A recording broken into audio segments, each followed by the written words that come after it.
How do ketones affect your blood sugar? Important topic here. If you're overweight, if you're obese, it's not you might be insulin resistant, you are insulin resistant. Being overweight is a product of being insulin resistant. And so as your insulin is going up, your body wants to create more insulin, and eventually it's going to store the carbohydrates as fat. So, Nick, the question is, why is stabilizing the sugar in the blood, really important to weight loss?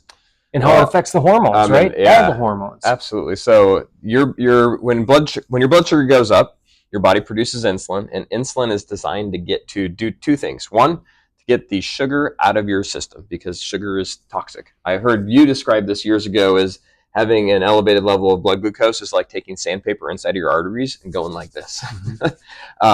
So your body wants to get that out of the system. So what does it do? It produces insulin. Insulin unlocks the cell and allows that sugar to go into the cell and to fuel your body. That's the normal process. Now, over time, as you've had lots of carbohydrates, lots of sugar, you're drinking sodas, eating pizza, like all of the stuff that we've done to ourselves. Or even if you're eating the right things, Nick. Yes, just because of our diet and age.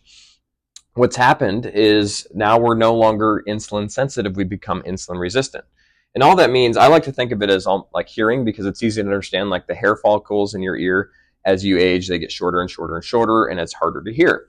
Well, think of insulin resistance. This is a simplification, but in the same light. You start like this, insulin comes, it tickles the cell, it opens it up, the cell now gets to take the glucose out of the system, right? Well, as you age and you've done this, now it's shorter, and now it takes more and more and more insulin.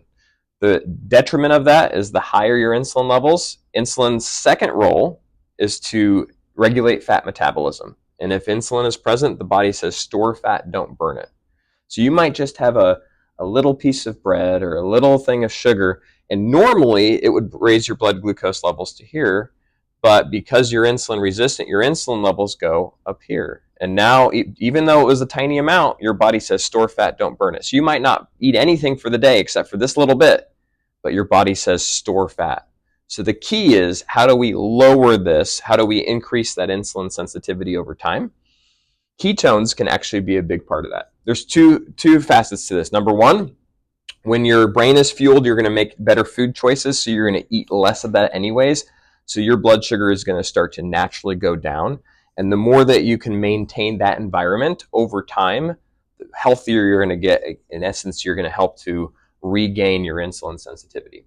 The second thing that happens, which is kind of the magical thing of ketones, is that ketones have been shown to naturally lower, healthily, blood glucose levels. So when you have a donut and you drink some ketones, not that I'm recommending you do that, normally your blood sugar would go up to here. If you had ketones before the donut or after the donut, it's going to help to lower it to here. Just that little shift is massive, especially if you're skipping the donuts, if you're eating protein, veggies, good healthy fats, you're here all the time, and it's just naturally lowering that insulin level a little bit, so you can be in a state where your body releases fat rather than holds onto it.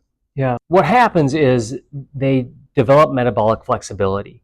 They start utilizing fat more than sugar. A lot of us Americans are utilizing sugar almost all the time. We don't have the ability to use fat. Our bodies just kind of lost that ability, and that is called metabolic flexibility.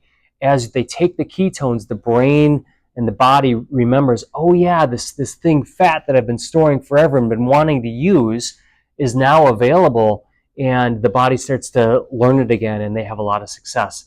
That brings down the sensitivity, and they can use both sources of energy. It's awesome. At the end of the day, if you just have ketones on a daily basis, once or twice, that's going to be your key to long-term metabolic health. Yes.